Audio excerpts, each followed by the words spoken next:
నమస్కారం welcome to VVB9 news channel. NTR జిల్లా జగ్గేపేట మండలం తిరుమలగిరి భక్తుల ఇక్కట్లు భగవంతుడే ఆలకించాలా?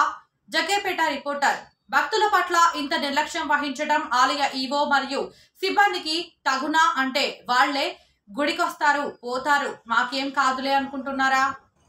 ఎర్రటి ఎండలు కాళ్ళు కింద బగ్గుమంటున్నవి। కనీసం ఆ ప్రాంతంలో మంచినీరు కూడా ఏర్పాటు చేయకపోవడం సిగ్గుచేటు। ఆదివారం జరిగిన పత్రికా సమావేశంలో మంచినీరు ఘాట్ రోడ్లో భక్తుల కోసం మ్యాట్లు, గిరి ప్రదక్షిణ రోడ్లో 2-3 చోట్ల చలివేంద్రాలు ఏర్పాటు చేస్తామన్నారు। సోమవారం సాయంత్రం 6 గంటల వరకు కూడా ఆ దిశగా ఏర్పాటు చేయకపోవడంలో ఉన్నటువంటి ఆంతర్యం ఏమిటి?